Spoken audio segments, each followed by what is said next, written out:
Hi, I'm Mac McCarthy, and I help people with their breakups. And today we have a good live stream on hypergamy, which I've said hypergamy before, which is wrong. But we have Jessica on. Hello, Jessica.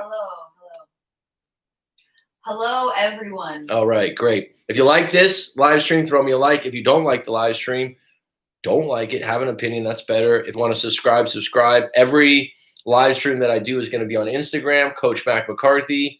If you want to book a live coaching session with myself, go to writemac.com. That's the commercial. We're done with that for now.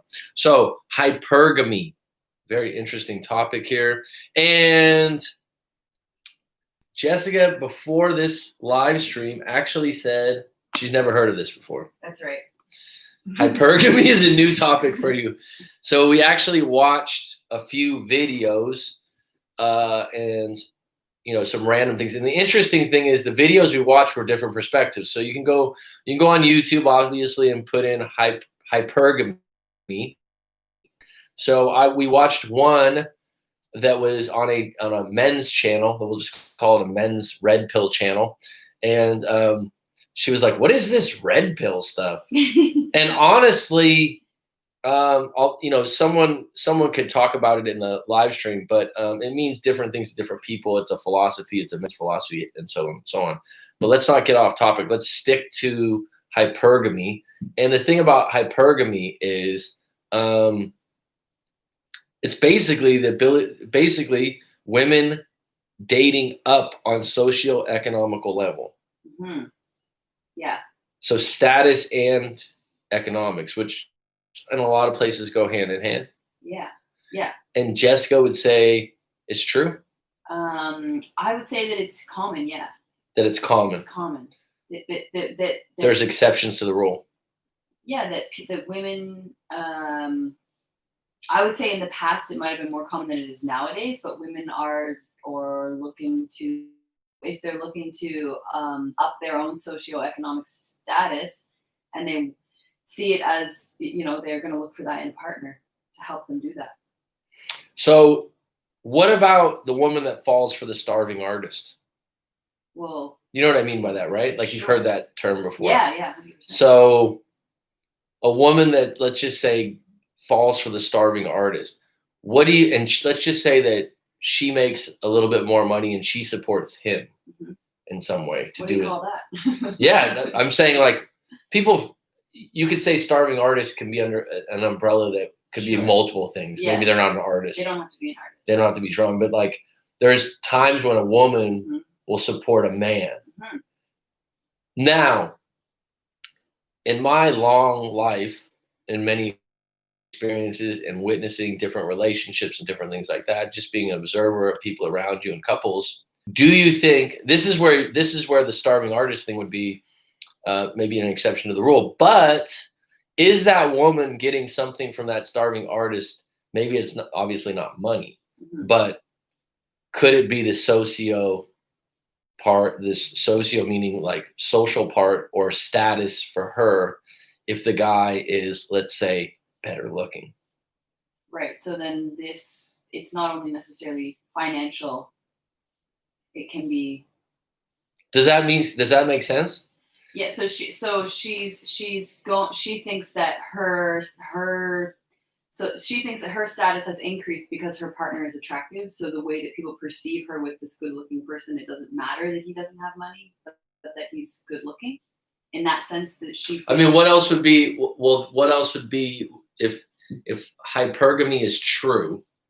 In most cases, hypergamy is specifically like economically and.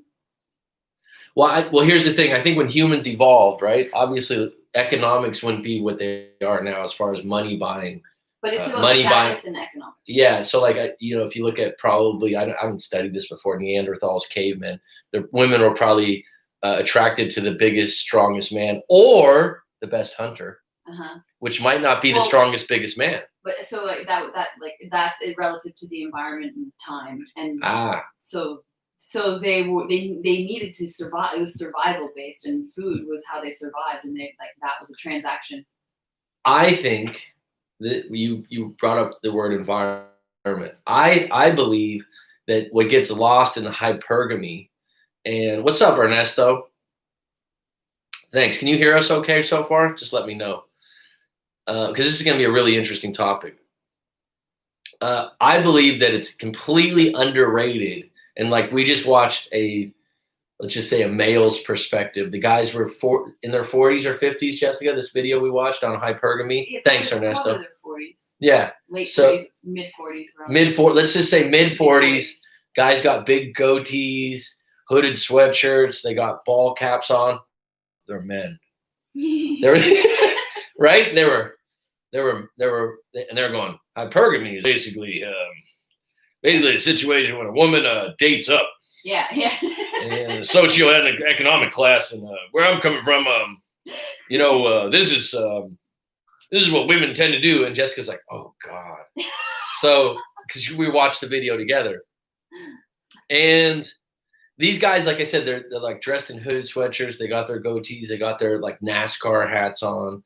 And one thing that got totally lost in what they were saying is like, they start going, oh, and these women, you go into a bar, you go into a restaurant, they're on their phones the whole time. That you can't even talk to them. Yeah, that's where you live.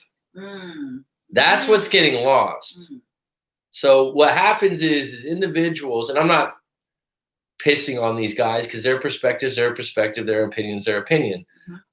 But right there, I was like, how many times have you moved to a new environment? Because you think the game's rigged in some ways, and this is what happened a lot of times. It's like, women are this way and hypergamy's this way. Yeah, where you live. I think environments count. And sure. Jessica's perspective will be interesting because you lived in Mexico for a year, full year. No, for half a year, for 5 months, almost 5 months. So some people would say you had a cup of coffee. You could say you had a couple tacos. Yeah, 5 months. Had a couple tacos. Yeah. So 5 months you lived in Mexico. That's enough to say you lived there. You lived a year in Paris. You would say Paris because you lived there. I would say Paris. And you'd say croissant instead of croissant. Croissant. Yeah. Oh, yeah. So you lived in Paris for a year. Yes. You lived in Thailand on and off for 2 years. 6 years. 6 years. Yeah. And then you lived in Nova Scotia. Nova Scotia, Toronto, to Canada. Canada's a big place. Let's get specific. Nova Scotia's country. There was your population in your hometown was about 80 people. Yeah, around there. No, but I grew up in a small town in Nova Scotia, and then I lived in the city in Nova Scotia. Okay, so it was like both. So the really interesting thing is you've traveled a bit, but you've lived in different places, which I find interesting. And your perspective in each place, there's probably different dynamics going on. I think this is what gets lost in hypergamy, is the idea that, all women are like this. They just go for the guy. If you live in New York City or probably Paris, I don't know, I haven't been to Paris. I probably would have to bet that the women are probably pursuing more men that are of a higher economic bracket because Paris is expensive. Am I wrong? It's an expensive city to live in. Yeah. So I would think that women would hold, the guy that's the starving artist is going to have more trouble probably. Would you agree? I think that there's all kinds of people there, but there's definitely women there who hold a high socioeconomic status of their own, whether they were born into it or they achieved it. So they're gonna be looking for someone on the same level or above, unless they fall in love with somebody who's the not starving quite artist. there. So, but here's the interesting thing in being in those environments, because it's like what's really cool is that you've been in opposite environments, right? It's not like being in Paris and whatever circle you were in compared to maybe being in the area of Mexico you were in, or the area of where you grew up is completely different environments, different things women would be attracted to because of those, right? Yeah. So this gets me to the point where a lot of times someone will say, these women are just stuck up. So I would guess, and I was in the Bay Area over the last couple of years. Once in a while when I'm visiting, I'll visit San Francisco and go out with friends. So I haven't been in those environments in a long time. San Francisco is an extremely expensive city. And I find that the women seem a a little bit more stuck up in a different way. Mhm. But like you said, that this could be this equal to higher level of where we going socio-economical level. Mhm. So a guy walks in and is like, "Oh, she's stuck up. She won't even talk to me." It's like one of these guys that we saw the video with, the 45-year-old American guy that lives in Indiana or one of these places. Like, yeah, this is hypergamy. You know, all these women are just after money, man. So if this guy walks into a Paris Mm. cafe and he sees an attractive woman there, that's, let's just say she's wearing designer clothes and whatnot, she probably was not going to give that guy a wink Mm. of eye contact. Am Mhm. I right? It's going to be immediate, like, how did this guy even get let into this cafe? I mean, in Paris, yeah, they're gonna turn their noses up. But in San Francisco, I don't know. Maybe it's not the same. In San No, but Francisco. I'm Yeah. saying that's environment based. Sure, So sure. I think that hypergamy, where it gets lost, where I'm going with this is I find that there's a lot of videos where there's bitter men, Yeah, jaded, bitter, bitter. right? They're like, the game's rigged. Mm. Like these women, they're all stuck up. They all. Yeah, No, yeah. what's the problem is you haven't learned your environment, or you don't like the environment you're in. Mhm. And so you've somehow gotten pissed off about it. Mhm. But what you lost track of the world to the environment. If I walk into a Paris cafe and there's a woman that I find highly attractive and she's stuck up Mhm. towards me, I don't necessarily think I have to change who I am or how I act, but I also wouldn't be pissed off. Mhm. I'd be like, well, I'm not attracted to you either. Yeah. First impression, you're hot. Mhm. Wow. Second impression, oh, you don't even want to have a conversation or look my Mhm. way? Cool. Mhm. But I think what guys get caught up, they get rejected so many times like that Mhm. that they don't look at, oh, maybe it's the fact that, I'm wearing a NASCAR hat and a hooded sweatshirt and, I drink a case of beer on Friday night Mhm. and then I go into a cafe and I think the hottest girl in the place, that her interests are ballet and classical music. Why she doesn't like me?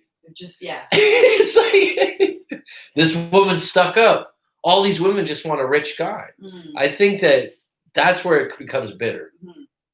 Yeah. Yeah, definitely. Or maybe even in the cities that they're in or wherever they're at. I mean, there could be women that it's not the same as a Paris cafe, but they might value themselves and their values don't line up with these men, or even just what they're interested in, or it's as simple as styles and So that's where we'd go, the starving artist, right? I've never been to, this is just totally ignorant statement, like Soho, New York, right? Mhm. Or there's some places in the Bay Area that are very like hipster, Mhm. right? There's a sub community that those kind of communities could value a hipster, someone that doesn't necessarily have a lot of money, but's cool in the way they dress or Mhm. they produce music or art. But the interesting thing about that, let's just go back to the artist point. Mhm. Let's say someone is an aspiring jeweler. Sure. They make jewelry, Mhm. right? and and so they make jewelry and they make cool jewelry and you make jewelry too and you value it and you're like, oh my god, their pieces and the way they put together art, that's something that someone could pull or excite or attract a woman, that's not necessarily them making a lot of money, but because of the environment they're in and the dual interest, I think that can overcome that sometimes. For sure. I think this is where some of these men, and I'm not saying all men are like this, but some men are extremely bitter. Mhm. And the reality is, what kind of bait are you using to catch the fish? It's like you get upset, like, oh, they're all chasing a knight in shining armor and they want this and they want that. It could be true. Being a critic about it, where you're like, oh, like these women that are on these dating apps that are like, I want a guy with 6-pack abs that makes 200 grand a year. And then you're like, oh my God, I can't believe all these women are like this. Well, they're not all like that. but there is a community that are like that. The argument a lot of guys have, this is going to be interesting. So there's a really good book called Thanks for Everyone on Deck. Thanks for the likes. I appreciate it. If you have any questions, we'll come to those in a moment.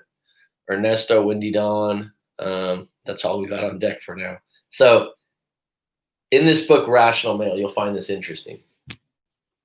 It's one of the funniest chapters in the book. I literally laughed out loud when I heard this chapter when I was listening to an audio book years ago in my car. I remember I was like, that is funny. So you've seen dating apps.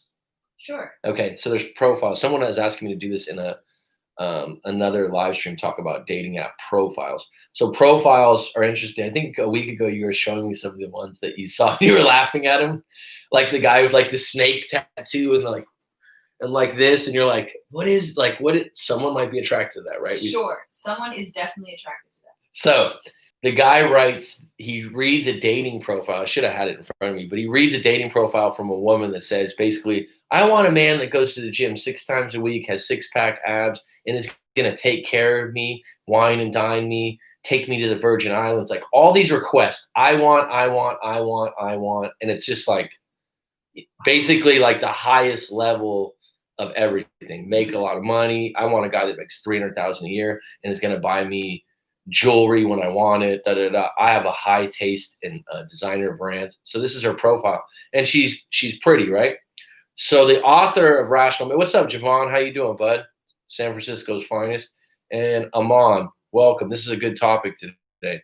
So he sees this dating profile, right? And he's like, what if men spoke total honesty on what they wanted? Yeah. What would they say? So so he's saying basically that women will put up there like, I want a knight in shining. I want a guy that makes $300,000 a year with 6-pack abs, is going to take care of me, be a good father, do this for me, do that for me, do this for me, do that for me, me. Right? So this type of woman. This type of dating profile, right? So we're talking about the equivalent. So like, what if a guy was blatantly honest in his dating profile? So this guy Rollo Tomasi put up a dating profile. I don't know the exact words, but I'm just going to give you a gist of it. He goes, I want a woman that's 25 years old with nice tits. I want a woman that's 25 years old that wants to do me 5 times a week when I want it. I want to, like, he writes down all these things that will be chauvinist, right? That women would be like, oh my God, you can't say that. But what he wrote was like, yeah, a lot of guys are like, fuck yeah, that's me, man. Yeah. But they wouldn't put that in their dating profile because it's not politically correct. What's up, Lala? So he put that dating profile up. Immediately gets like multiple people like, are you serious? So he gets a lot of backlash. A lot of backlash. Some people are saying like, you need to pull that profile down. That's disgusting. And he's just saying like at 35 years old, that's what I want. If you want to ask me what everything I want, right? And so, but he did say there was like 1 or 2 women who were like, I like you. I think you're funny. So it wasn't like every woman. His point was that there's this double standard of women wanting to, let's put it this way, women, hypergamy being that you go up the socioeconomic ladder when you want an equal or higher value man that's higher than you in status or economic ability. The idea is that you look at it in a sense that you want to be taken care of. Now, a lot of women might say like, that's not true. I don't need to be taken care of. They're saying that this is psychological. This is human based, right? So like looked after, taken care of. Yeah. And you know what, when I think about it, and this was a good point when me and you watched some of these videos on hypergamy that I wasn't thinking about. It's like, if I look at my niece, I don't have a daughter right now. My niece is 25. I'm very close to her. I care about her a lot from a long distance away. If she brings home a boyfriend or a guy, I'm like, I'm going to be fucking sizing up the guy. Like, does he have a fucking good job? What are you doing with your fucking life? Right? Because I'm thinking, is this guy going to have the ability to treat my niece well and take care of her and do those kinds of things? So it's kind of interesting from a different perspective than dating someone, but caring about someone that's a woman in your life, that you size them up in that way, even as a guy. So some of these guys, like I said, that have some of these videos up where they're just blasting the idea that women are just looking for that. I'm like, well, if you think about it, you probably do the same thing if your daughter or your niece brings home a guy. Right. I'm gonna be like, no, this guy is not fucking cool. Yeah. Because he doesn't have a job Yeah. or the way he talks. You know what I mean? So it makes sense. Mm-hmm. It really does make sense. But you don't think about the environments dictated as much as I think.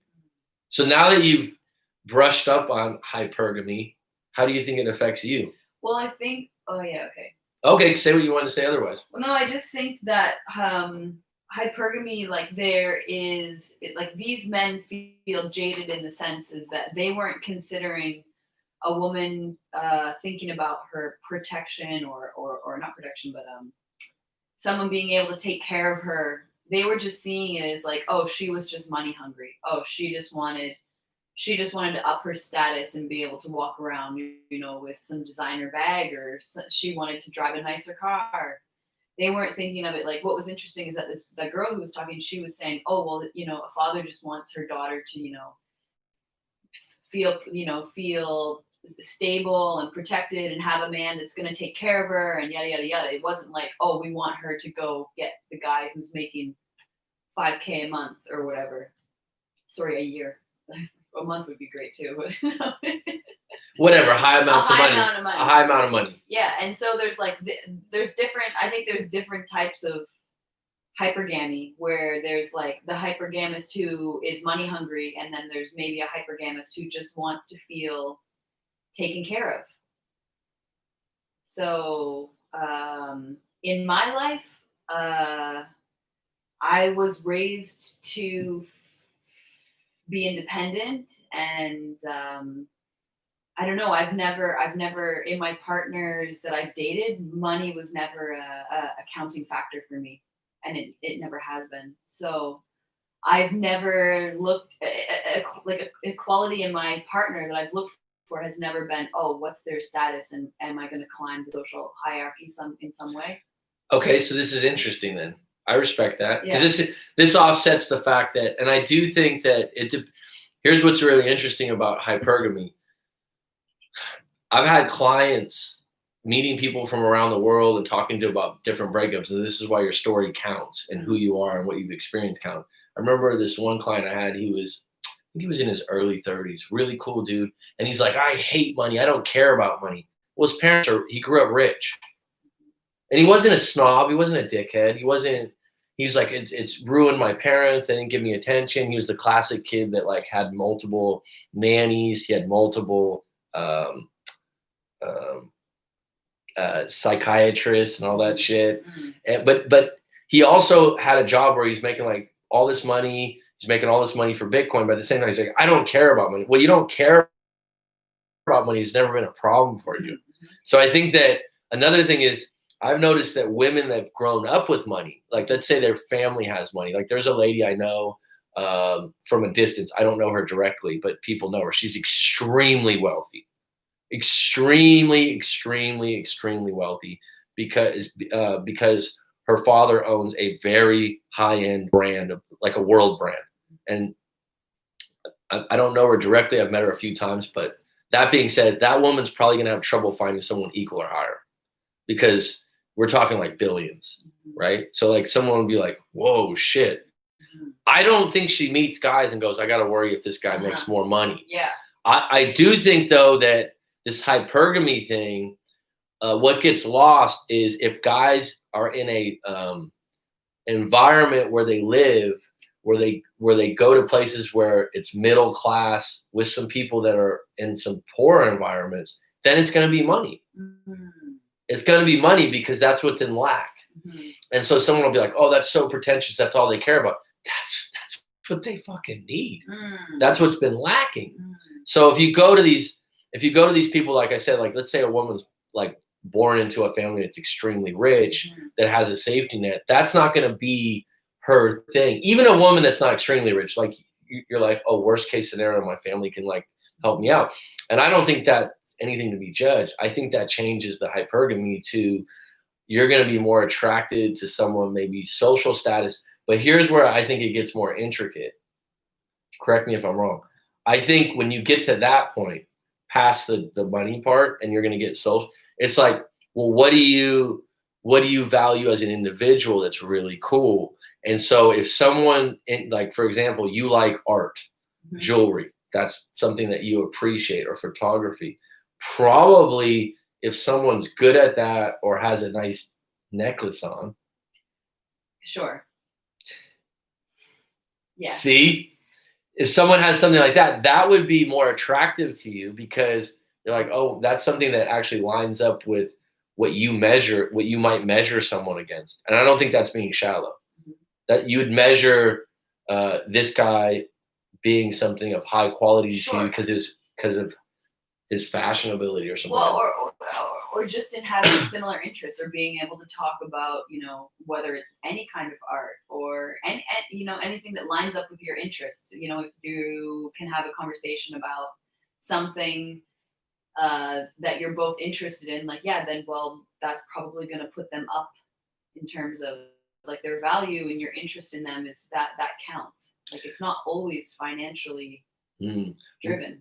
So hypergamy, the other part of it is, and this comes up in a lot of dating books and men's book, women beyond the idea of just a idea of money, but money and status usually go hand in hand in the Mhm. Western culture quite a bit, right? So that's just the way the world is now. Mhm.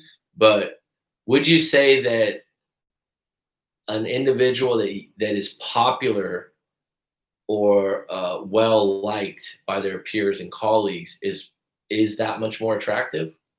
I think that there's an attraction that would go along with that for sure.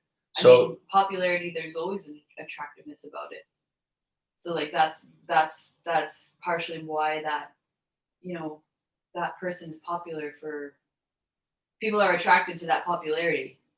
and this is why like the idea that women are so attracted to, say, a musician that could look like he hasn't showered for 3 days, right? And wore the same clothes for a week, whatever, and the guy still got 10 women chasing him down. Is that just static? Like, I'm curious about this. I have my own idea. I would think part of it is the idea that a lot of those guys just don't give a fuck. Like, they're so into the music or something like that. That's attractive. But the idea that they have a fan club that actually Mhm. follows them, is that what you think that other women are attracted to? Because I don't think it's always just that they're good looking. I think that what's attractive about someone like that is it's passionate, and it's scarce. You don't often meet people who are so passionate about what they're doing that everything else in life kind of just passes by, and like they're not so concerned with their looks. But a musician, I mean, there's something moving about that, and it's like it's visually, and like you can see it and hear it and feel it Because instantly. So there's like if someone appreciates that type of person, somebody might look at them and be like, oh, look at that person, like the music. Okay, maybe they don't even like that kind of music that they're playing. Like, I think it has to like line up with that other person's values, like someone who values passion, someone who values something creative, someone who values I don't know, like the genius of music. And then like some people don't care about that stuff, so that they're just gonna be like, oh well, he plays a piano and look, he hasn't showered, his clothes are dirty and gross. but if he has a following of 1,000 people that are cheering him, does that make a difference? You haven't been with a musician before. Not for a long period of time, but I do find that attractive. Yeah, any sort of creative passion I think is attractive for me because I like creative passions. So Ah, that's why I find that attractive. okay. Like someone who expresses themselves through creativity, I find attractive. All right, let's go into the live stream real quick because we've been talking quite a bit. We got 7 on deck, 1 like. Thanks for the 1 like. I really appreciate it. It's very kind of you. Um, Ernesto says, great IG videos and pics. Thanks, Ernesto. I appreciate you, bud. Ernesto says, Mexico, if the worst place for talking to women, talking to women, it's a cultural issue. And his name's Ernesto. Unless you know someone who knows the girl then you're in. If not, forget about it. Oh wow. But where'd you live in Mexico? Campeche. Which is It's in the Yucatan, so it's in the south. It's a country or area. it's not in the Yucatan. It's next to the Yucatan. It's on the Gulf Coast. I've only been to like Rosarito, Tijuana, Yeah, Cancun, it's and those south. are It's south. yeah. Do you want to go back there Yes, I would love to go back there. I'm so sad that to I live haven't been there? back there. I don't know if I want to live there, but I definitely want to go back and visit. Are you in contact with the family you stayed with? Not really, no. But I have their contact, but like we don't have face. They were all really old. Like they must be in their 70s. Okay. I would say. It was a good experience, though, right? Oh, it was amazing. It was awesome. I've heard other people that did foreign exchange programs in Mexico. Actually, a Thai student of mine, and they said it was great. Yeah. Really nice people. It was really cool. Amon says hi. Amon, hi. Javon, I said hello already. Lala, hello again. Sometimes it's just social status, not money, or social status in correlation to your peer group. Right. Wendy Dawn, hello again. Rob, it's been a while. I haven't seen you for a bit, bud. How you doing? Leader of men, protected of loved ones. Predilection, other women attracted to them. Predilection, maybe you spelled that wrong, or am I reading that wrong? Social stays. 5, financial resources. Oh, pre-selection. Social status. Ernesto says Meridia Campeche. Merida. Merida. I said it totally wrong. Merida. Oh no, sorry. That's the French accent. I don't know how you would say this. Merida. Actually, I have a friend who lives there in Merida. Which is Campeche. Is in Campeche. So Campeche is the. Is it near the coast? State. It's on the coast. Oh, sweet. The Gulf Coast. Did you used to get camarones? Camarones. Shrimp. When I used to live in San Diego, I used to get this like camarones with like, I don't know, it was like a soup, like with like avocado, onion. It's like red with the shrimp inside. What is that called? Ceviche? No, ceviche is just raw seafood. Oh, so fucking good. Oh, makes me want that right now. So good. Do you know what I'm talking about? I know that soup. What is that, Ernesto? Yeah, what's that it's not He says cocktail. No, it's not shrimp cocktail. They can put like tostada chips on top. It's like I said, it's like a soup with the shrimp inside. I didn't have it with shrimp. Mexico is amazing. Yes, I'm Mexican. The name gave it away. Well, I mean, there's other Ernesto. I mean, you could be Central American or something like that. I met a guy yesterday who was Colombian. His name is Ernesto. Oh, really? Yeah. Oh, wow. Okay. So yeah, like I said, so people that are El Salvador, Guatemala, they won't just say like, hey, I'm Mexican. If you say that, they'll be like, no, right? It's a different country culture. Yeah, so it doesn't just give it away. Yeah, it doesn't give it away at all. All right, so getting back to this, what I found was really interesting is one of the videos that I watched that was short. Rob might like this because I think you like him. Jordan Peterson talked about this for a little bit, the Canadian ability. He said it's not just economics. He said, I like this way. He said the ability to be productive and share. So when I heard that, I looked over, I said something to Jessica after. I said, that's kind of interesting because if you think about it, there are men out there that women might meet that are quote unquote rich. And a woman might be immediately turned off if she finds him greedy, cheap, or self-serving. For sure.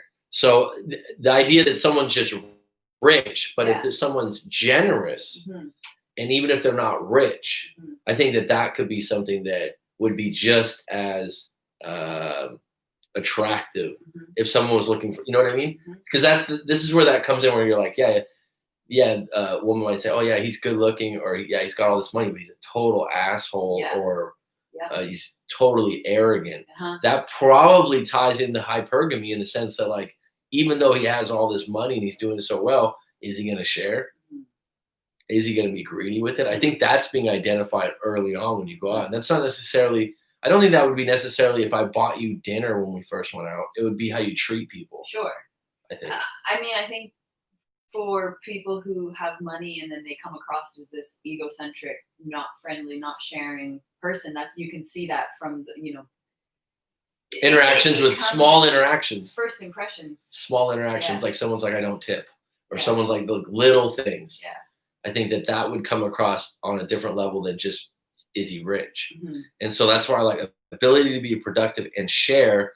And Jordan Peterson said also lend a hand with the kids. Like you have the ability to if we're gonna be honest, hypergamy is, can you take care of a family? Yeah. It's at that deeper root, right? And so he even said this is basically means like when a woman rejects a man, she's basically saying, I'm rejecting the idea if I'm rejecting the idea that we could have kids together. He said it in a more philosophical, Right. deeper way. And no one would be like, oh, well, I think societies change and cultures change where people have sex for sport, for fun, for pleasure, which is fine. But I think the core of attraction is that. Why are you attracted to someone? Would my kids look like this person or hold this person's genes? But the ability that someone can also take care of a kid if they had it, Yeah. I think that plays a psychological role when someone rejects you. I think that, yeah, that definitely comes in. I mean, that's attractive when someone, you see them as a responsible adult. Well, here's the thing that's interesting about rejection. I talked about this last week. I've talked about it recently with someone else, and I don't know if we talked about it last week in the live stream or not. But what I think, if you get instantly rejected and you can handle the rejection with acceptance and I don't give a fuck, that actually could be attractive.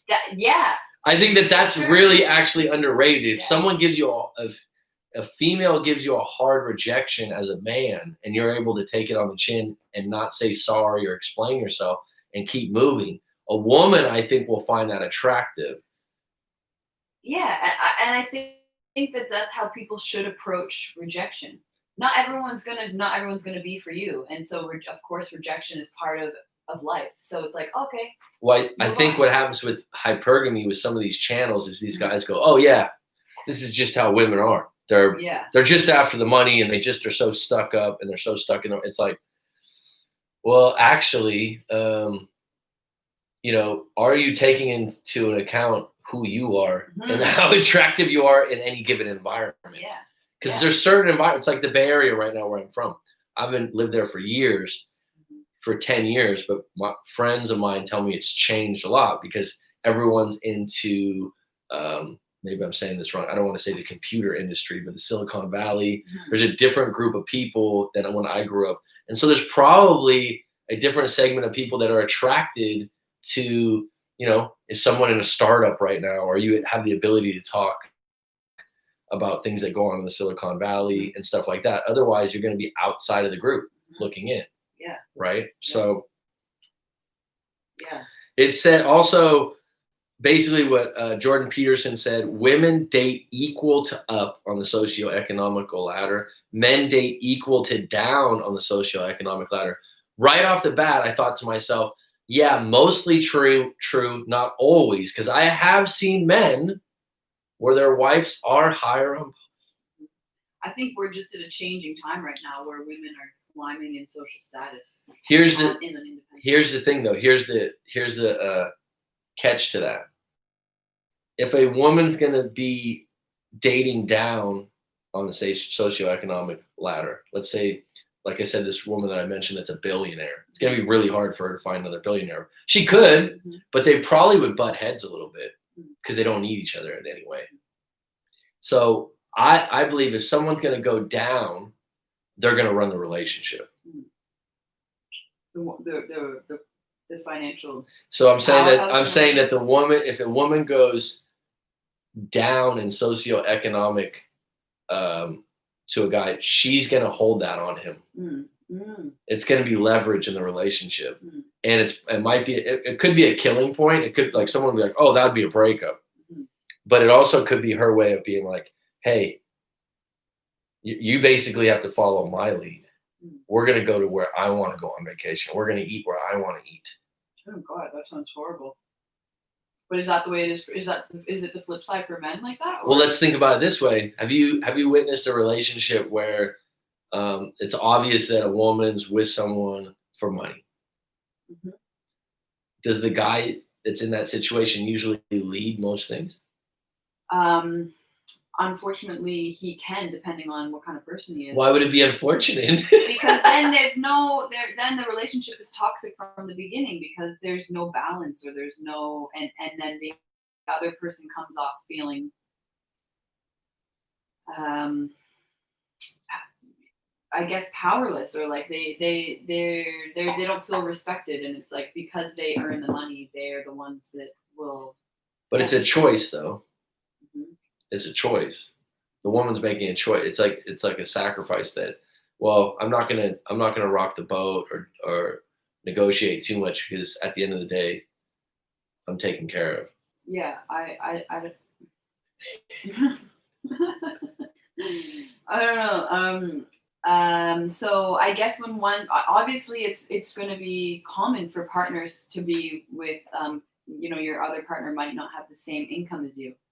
And so then if you're going to like spend a life with this person, I think that, after that point that you've decided, okay, we're going to spend a life together, you don't have to share a bank account, but it also doesn't have to be, oh, I make the money, I make the decisions. I think that you need to it's much more complicated than that. It's like, just because I make more money means I get to make our choices of, how we choose to raise our kid, or, where we choose to go on vacation, or, it's just, if that's at the root of your relationship, I mean, it's just going to be, you're constantly throwing your own self under the, on the ground over the person who's making the choices. Well, I think it's leverage. I think that someone always has leverage in a relationship when I just made a video about this, and I think that hypergamy, hypergamy, Mhm. creates this that, like I said, and I think that women can actually go equal or lower socioeconomic status when they have a higher one, but they're gonna be more of the man in the relationship. Mhm.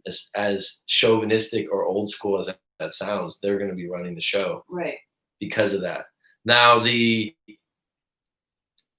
idea that I'll give you an example. Like there's a video I just did. Is everyone on deck right now listening? Is this going well, or is this? I don't have too many comments right now. I just want to check in with you. Do you guys want to ask a question? Put it in the comments, please. So there was a relationship that This is what I think. This is where people get into this thing of hypergamy being negative and women just going after guys with money. So there's a story. It's gonna be a video that comes out pretty soon. I've already got it cut and everything like that. But the guy basically had this situation. He was well off.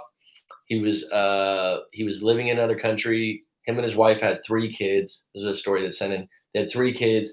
He had a business, and he had money from back home that he made quite a bit prior to moving to this new country. He kept his business and that in the other country. He married a wife in another country, and in that country that he married the new wife, um, he put everything in the wife's name.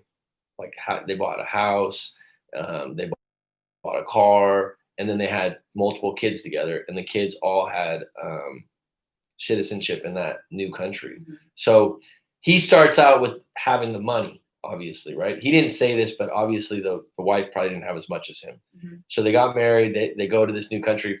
His wife becomes very high maintenance, spending a lot of money, running up credit card bills, liking expensive clothes. List goes on. This guy writes me this letter. He's like, "Look, I'm gonna go fucking bankrupt. Mhm. Like I have money, but I can't deal with this.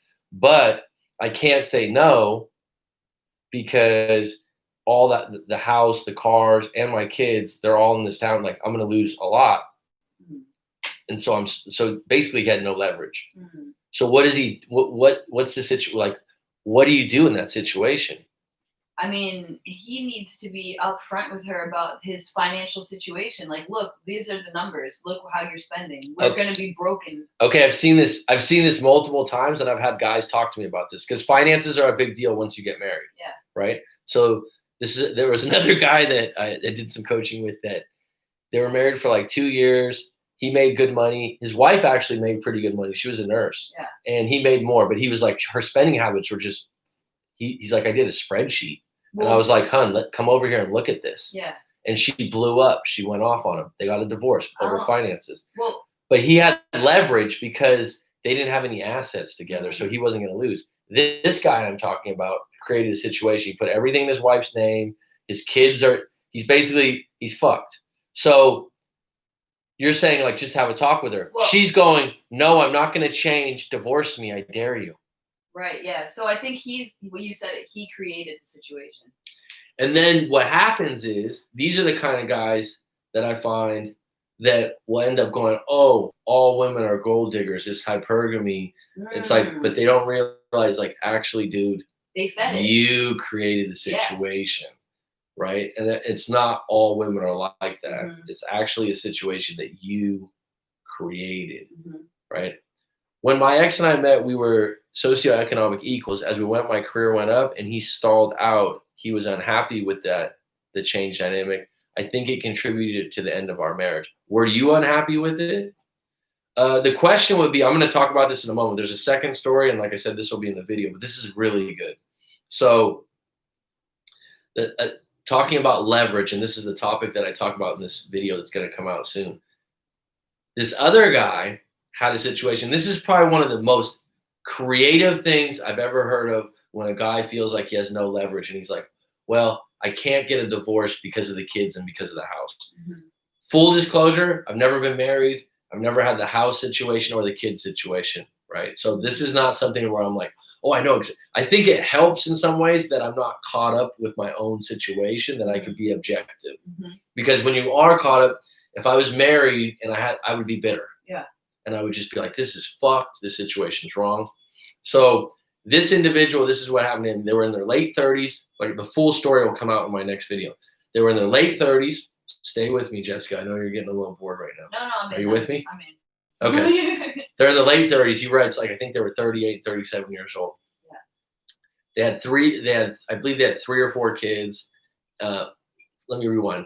They were high school sweethearts. He said they had an early breakup when they were like in their 20s, but they got back on track. They had a kid when they were like 19, and then they had 2 more kids, I believe, like years later before they were 30. But he's like, mid-20s, they both got a really good job. They got a house. They had a pool. They had all this shit. They were doing really well. Then he gets an injury at work, and he goes out on disability. So he goes out on disability, and disability turns from 6 months to a year, to a year and a half. But he's a responsible dad. He becomes Mr. Mom. They got 3 fucking kids. So there's a lot of, responsibility there. Sure. So he does the laundry. He does dinner. He takes the kids to practice. He goes doctor's appointments. He talks about this in the story. So his wife, in the meantime, is just crushing it at work, making like 150, 180 grand, like making really, really good money. And so she has the ability to support the family, but there's 3 kids. So, I mean, things are thin. So he gets to a point where he can't work anymore, go back to his job. And he's saying, like, I'm doing my duty with the kids. It's appreciated. His wife's even appreciative of it. List goes on. Then time goes by, and he starts to get a little pissed off because he actually has to ask the wife, like, I need to get a new pair of socks. I need this kind of, like, he needs to ask her to get money sometimes. Oh, okay. So he feels a little bit bitter about that sometimes. And I think he didn't write this in the story, but probably the social pressure of not being able to tell people you have a job and you're a stay-at-home dad probably bugs him a little bit, and probably bugs his wife a little bit, just how people look at you. It shouldn't, but it probably does. His wife, one of his kids actually told him, look, mom's not really happy with you. He's like, what? What do you mean? She's like, yeah. So he sniffs out. He wrote, like, I sniffed something out from a family member that she's unhappy. Confronts his wife. His wife's like, well, this and that. Basically, the rumor was that she wasn't very happy, but she wasn't saying anything. And he wrote in the story that, life got monotonous. Intimacy went down, like most things of 20-year marriages. But they get to the point. Here's where the leverage is. She makes the money. He's a stay-at-home dad. They bought the house together, right? Both their names. And he was making money when they first started out, and he was, contributing the house payment. So here's where the leverage comes in, because some people are like, oh, I couldn't get a divorce. I couldn't do that. I couldn't go all in. So she gets down to ground zero. She goes, hey, look, I think you should move out. Like, I'm going to be honest with you. I'm not happy right now. I think you should move out. The kids chose mom, because the kids know that mom made the money in this particular household, and he was a stay-at-home dad, but he was also the disciplinary. Like, he was the bad cop. So the kids are like, we're going to stay with mom. So she's got the kids in her corner. How old are these kids? They're multiple ages. I don't know the exact ages, but they're all in one was older than the rest of them. Right. But they were all under 18. Okay. So she says, look, I think you should move out. Now, some men are like, okay, hon, I'll move out because like in the back of their fucking head, they're going, if I move out, maybe she'll respect me and maybe I do what she says, like we can get back together and work on this. And she makes all the money. I don't want to mess up things. So he writes in the story, he's like, I had to take some inventory in that moment, like of like what's going on. So she says, I want you to move out. The kids want to stay with me. I think you can get an apartment. You can keep, taking them to school and helping out. I appreciate that about you. That's his leverage. So he takes a moment out.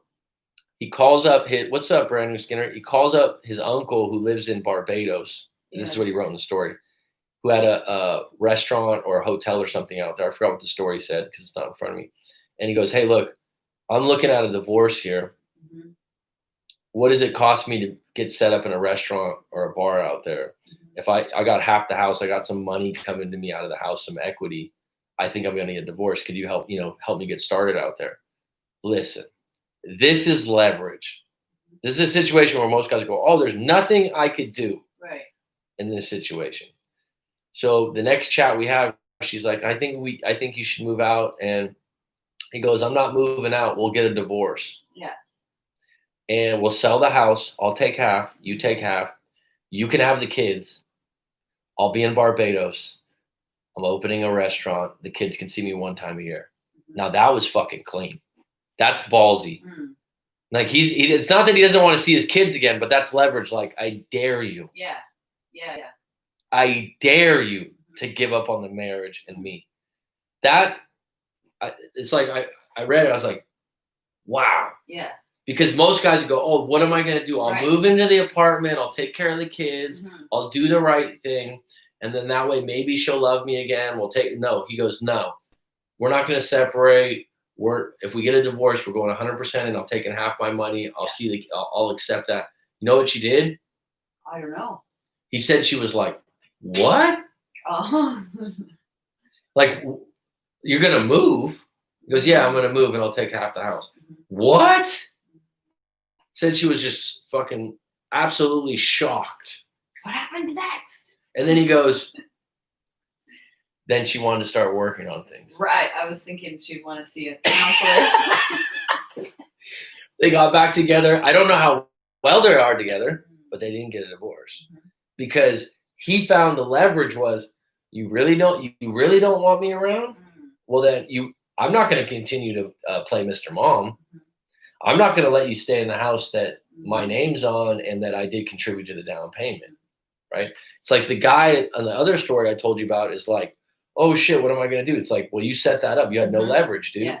Yeah. You have no fucking leverage, except for at some point you have to start over again. So like, that was a situation where someone, let me give you an example why I'm talking about this. Someone that would have gave in to that situation. I'm not saying everyone wouldn't be willing to go all in. You're basically saying, I'm going to give up being a full-time dad, which is a privilege. I'm going to go live on an exotic island, which would be also a privilege, but I'm going to give up, being around my kids, mm-hmm. if that's what you want. Mm-hmm. That's a dare. Mm-hmm. Yeah. It's a dare, right? And so my point is, if this guy read about hypergamy, mm-hmm. he has no social status. He's Mr. Mom. He doesn't make any money, mm-hmm. right? Yeah. So that's why the wife probably lost attraction to him. Now, he puts himself in a situation. He goes, you got me. Mm-hmm. But if we're going to be put in this situation, well, then I'll up my status immediately and live on an island with my uncle. And it worked for him. Mm-hmm. Where the other guys just stuck. Mm-hmm. Now, these two guys, if you showed them the definition of hypergamy, they'd be bitter. They'd be like, oh, yeah, this is what women are all about. They're just about money. They're just about this. It's like, well, as a man, how much are you interested in keeping your value as an individual? Mm. That's the question, right? Yeah. That's the question. It's like the amount of people in relationships that are long-term that let their physical health go because they're comfortable. And then it's like, you don't see many people in relationships where someone goes to the gym every day and the other guy is, 400 pounds. Mm-hmm. It doesn't last long usually because it's different values. It's different things. Totally. It's not going to work. Yeah. Your dogs. Jessica's getting bored right now. She's had enough. Oh. She's had enough hypergamy. Okay, anyone have any questions about this topic? Lala says, the fact that it happened didn't bother me. Someone was due to the 2008 crash. What bothered me was how he got sour and needed to be in control of what's going on in our relationship.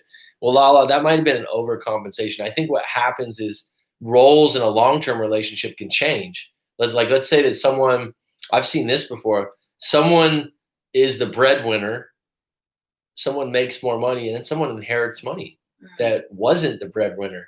And then suddenly someone's like, fuck, well, I've been the breadwinner for so long. Do you mind buying a house or do you mind doing this? That's when roles will change. And then that's when people will sometimes overcompensate. And so you're saying that during the 2008 crash, maybe your husband at the time or your ex now went through this moment where he felt like even though he wasn't making the money, he had to prove himself in other ways and hold that role. But in reality, maybe you didn't think it was as big a deal as he did.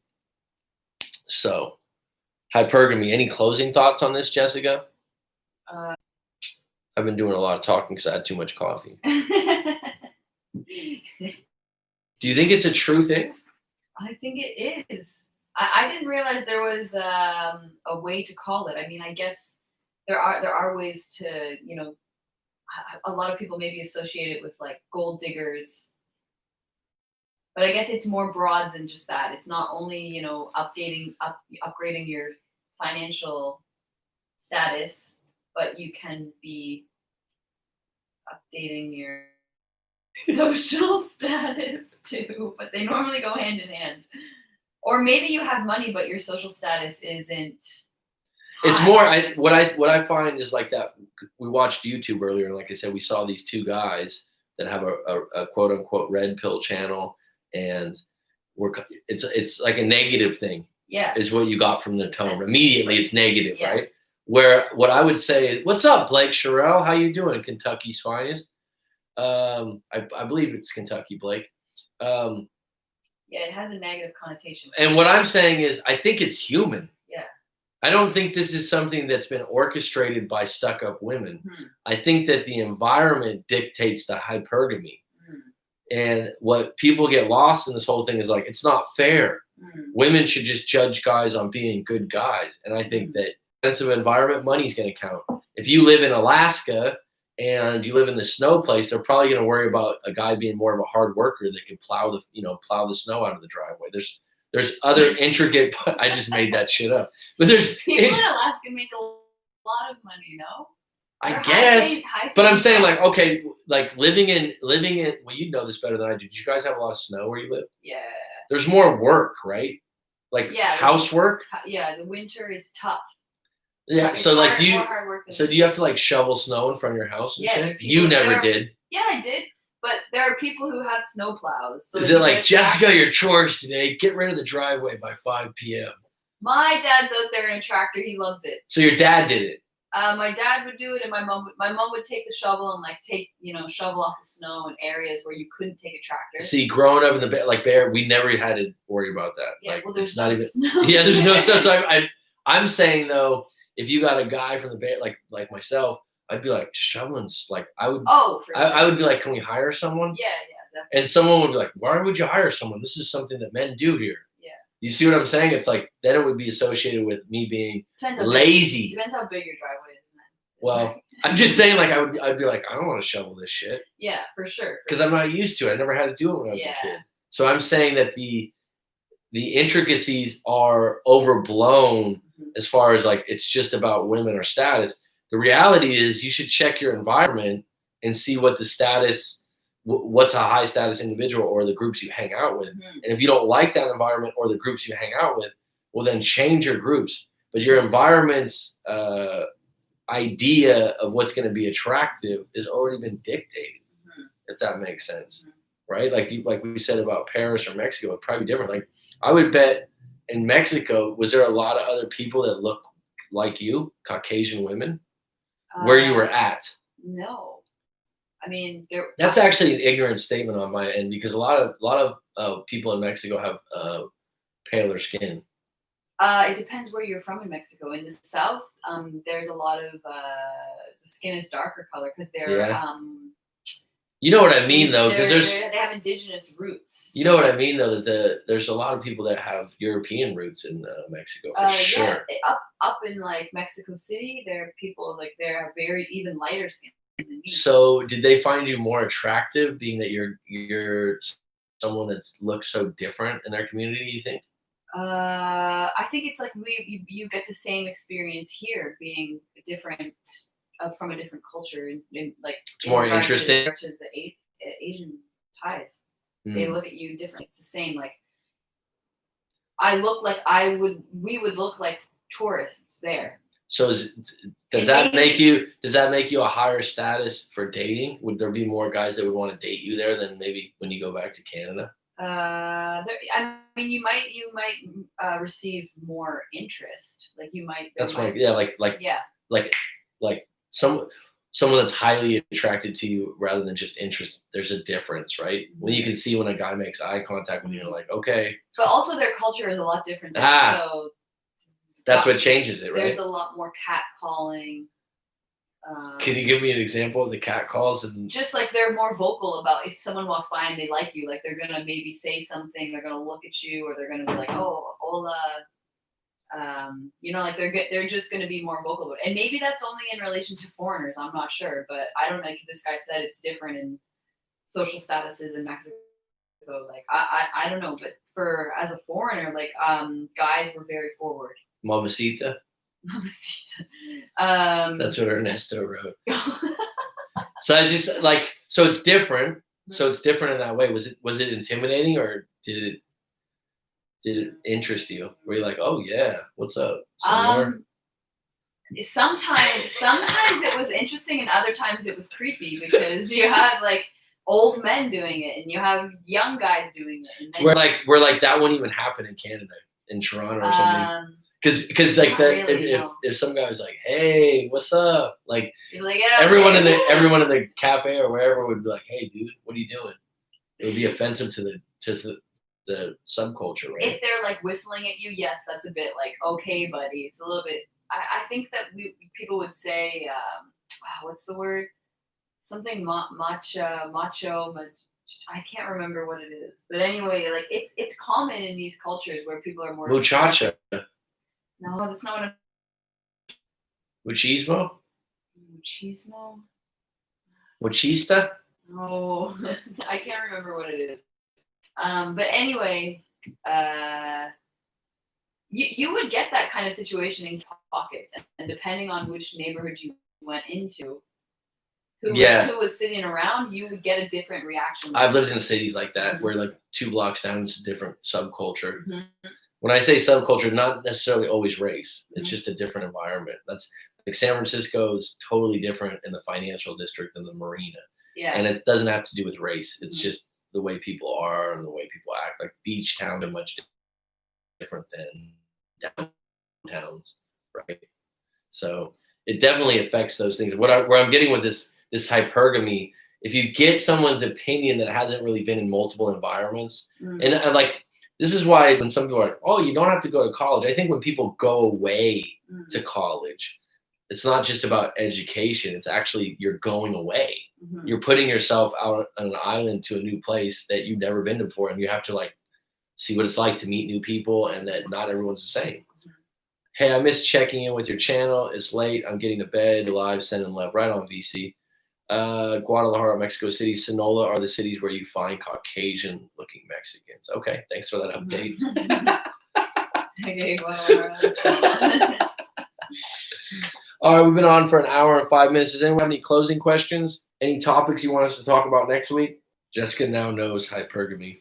Yeah, thank you for. You guys want to hear something really funny for the 7 that are on deck? 'Cause we don't have a big show today. The 7 people.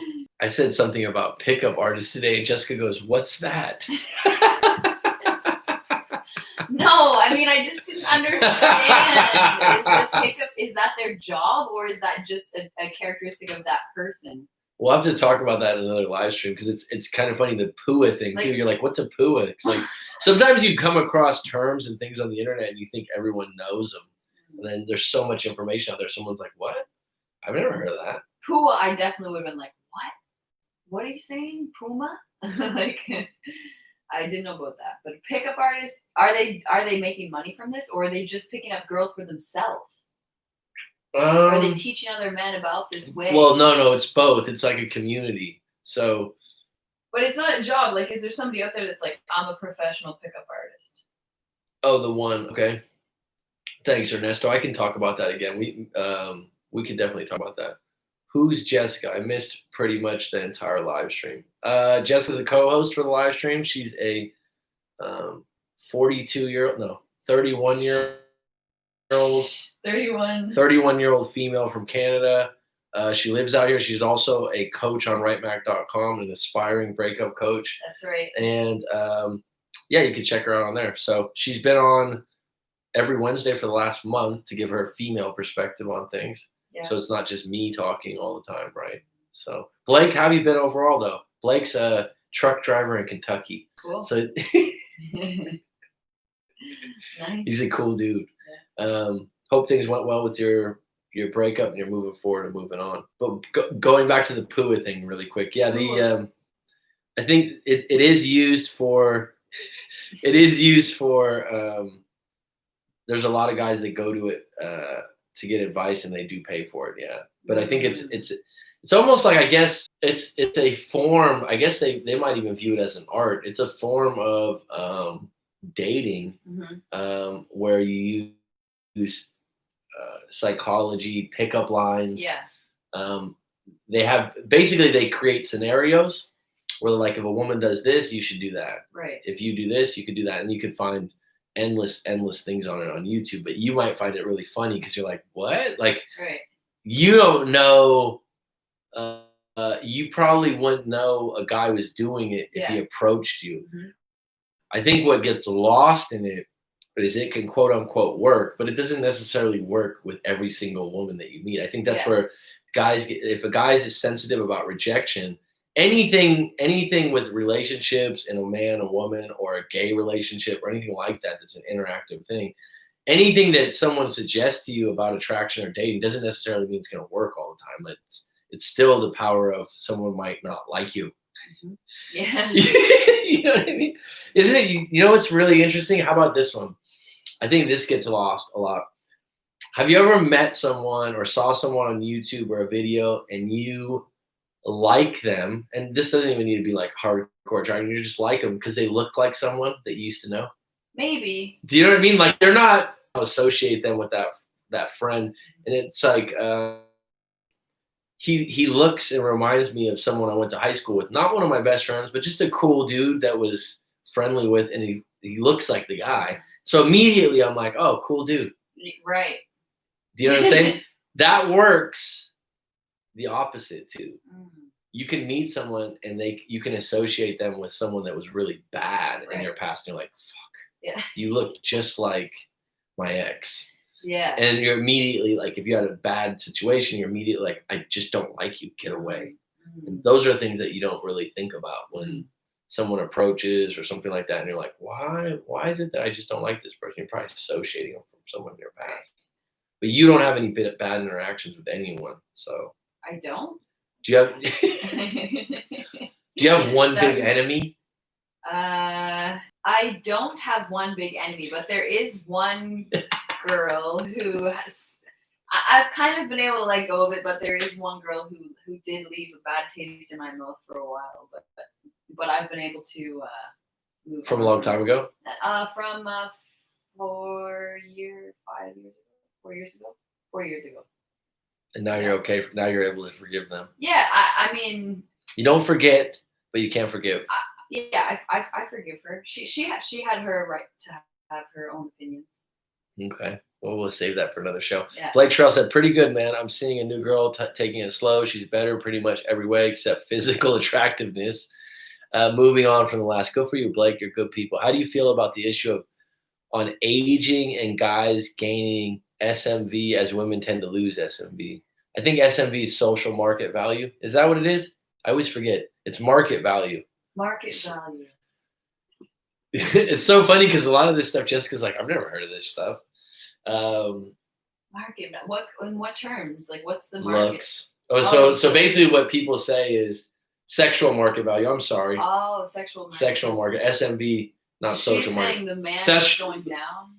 Well, the way it goes is they consider, and this is, someone will go, oh, it's this age. They consider that women are at their peak between 22 and 24 In terms of sexuality? in terms of looks, Oh, in terms of looks. sexiness. Right. Women women are, like, if you look back between the age of 20, 22 and 24, were you getting the most cat calls and attention? I don't know. Yeah.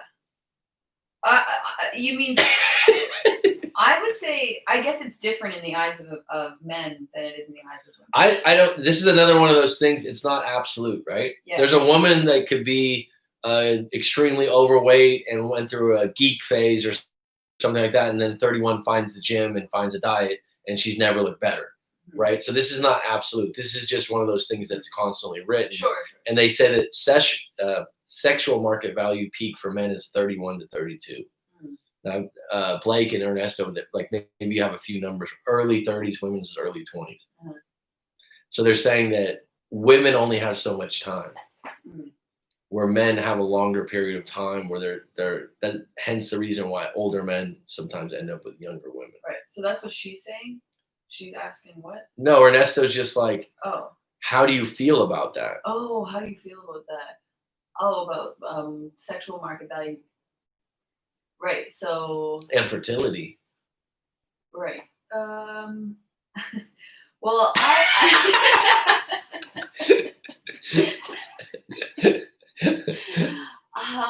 I don't know, because I've never looked at it that way before. So I think that for me, sexual market value is increased through confidence. So I think in my own personal self, I've found myself more attractive, or I don't know, more confident, sexually confident, when I had more confidence. I wasn't like when I was 22, my confidence was like not anywhere as where it is now, but maybe I looked younger, I looked like a younger 20-year-old. So physically someone might find that more attractive, but for myself, I found that, or in looking at other people, I find confidence, equally as attractive as if you don't look the same. 30, you don't look the same as you did when you were 20, but I don't think that you're not intimidated by the idea. We all age, and for me, that doesn't bother me at all. Good. I think that's a good answer. That's a very political answer, like a good answer. I think that's true. I just think that's the reality. So, well, not for everyone. I know not for everyone, because everyone measures looks differently, right? That's what I think when people gauge. People actually that look where everyone's like, wow, they look really good. They put work into it. Yeah. I think that's what's lost, right? Like, I think that hence the reason. Have you ever met someone and they get dressed up and you haven't seen them dressed up before, like in a suit? They get a haircut and you're like, damn, you clean up nice. Yeah. Like, I didn't, fuck it. People that look their best, do their best to look good, they put work into it. I think that's overlooked sometimes, is that and usually the reason why they do that, they identify with being good looking and they get attention for it. So they don't want to lose that. That's just what I've noticed about people that are quote unquote really good looking. They tend to care about it more and put more work into it. Because obviously there's some people that are probably more naturally good looking. But again, I think that's all changing with social media, photography, and all this stuff. That's what is viewed as good looking in a photo and in person.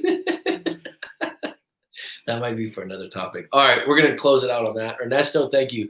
But do girls begin to think that at 22 or 30 plus it is because of maturity or because of time to go? I'm just asking to create some dialogue.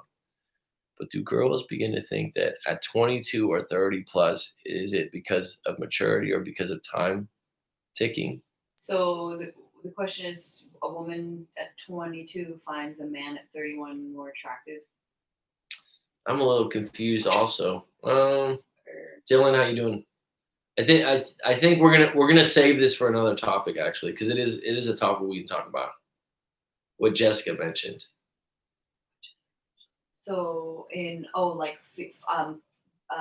as getting older and maybe you're getting older. It's called approaching the wall, Rob says. Approaching the wall. Oh, okay. So this is like you're 31. Are you feeling like your sexual market value is going down? Are you panicking because you're getting older, so you're going to lose that youthful look? And go ahead. I'm not going to answer for you. I'm just going to answer for you in a moment. No, no. What were you gonna say? I was going to say I don't think you're worried about it at this point. I'm not. We've Worried talked about about it. this before because I said Yeah. it's a big topic. I Probably because you're not one of those people, if I'm correct, that's really hooked on the idea of marriage and kids. Like it doesn't.